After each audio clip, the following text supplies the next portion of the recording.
नमस्कार, आप देख रहे हैं दैनिक रणघोष न्यूज, बेहतर बदलाव की आवाज।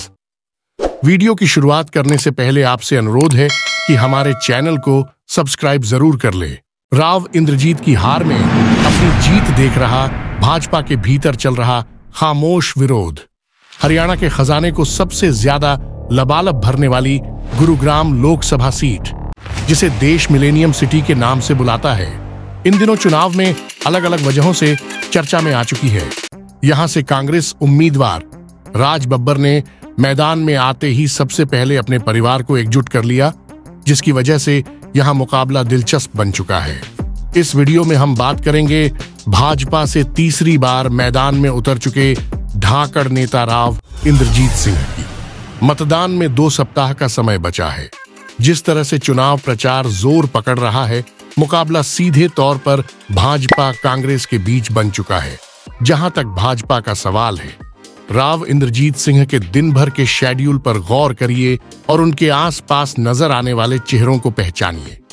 आईने की तरह तस्वीर साफ हो जाएगी। इस चुनाव में भाजपा उम्मीदवार होते हुए भी राव इंद्रजीत सिंह अकेले नजर आ रहे हैं। पार्टी के नाम पर उनके पास मोदी गारंटी और अपने समर्थकों की फौज दिख रही है। स्टार प्रचारक के तौर पर ऐसा कोई नेता नजर नहीं आया है जो अपने प्रभाव से राव के वोटों में इजाफा कर दे।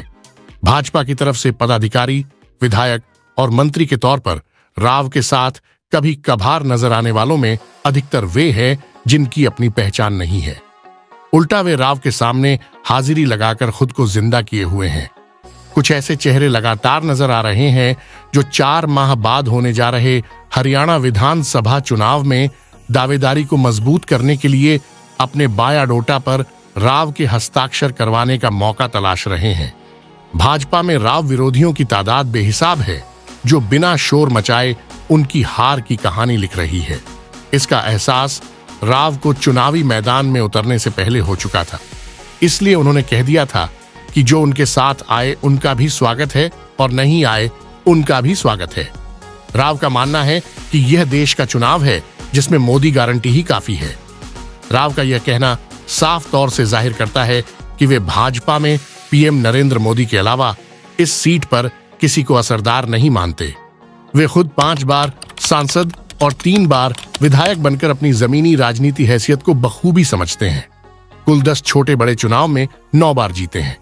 लेकिन इसके बावजूद जिस तरह कांग्रेस इस चुनाव में एकजुट होकर रंगत में आ रही है और राज बब्बर का अंदाज और भाषण का तौर तरीका आमजन को अपनी तरफ खींच रहा है, उस पर राव इंद्रजीत सिंह को अपनी रणनीति बदलनी पड़ेगी। उनके विरोधियों में कुछ दमदार चेहरे ऐसे भी हैं जो अपने रसूख से अपने दायरे की राजनीति को आज भी मजबूती से पकड़े हुए हैं। इसलिए वे खुद राव इंद्रजीत सिंह के पास चलकर जाए, यह आसान नजर नहीं आ रहा है। ये वो चेहरे हैं जो आने वाले समय में विधानसभा चुनाव में टिकट के प्रमुख दावेदारों की सूची में भी नजर आएंगे, जहां राव से उनका टकराव होना लाजिमी है। अगर विधानसभा चुनाव इतने करीब नहीं होते तो राव को अपनी पार्टी के भीतर इतनी चुनौतियां नहीं मिलती। उनके विरोधियों को पता है कि अगर राव जीत गए तो विधानसभा चुनाव में वे उनकी दावेदारी को पूरी तरह से कुचलने के लिए किसी भी हद तक जा सकते हैं। अगर हार गए तो राव को वही करना पड़ेगा जो हाईकमान तय करेगा। इसीलिए वे राव की हार में अपनी जीत देख रहे हैं। इसका फायदा प्रत्यक्ष और अप्रत्यक्ष तौर पर कांग्रेस को फायदा मिलेगा। कितना मिलेगा, ये रिजल्ट में मिलने वाले वोटों से साफ हो जाएगा।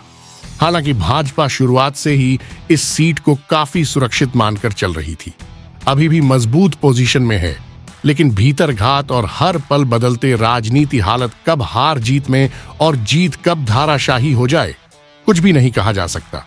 अगर राव पिछले चुनाव से इस बार कम वोटों से जीत दर्ज करते हैं तो भी उनके लिए आगे की राह आसान नहीं होगी।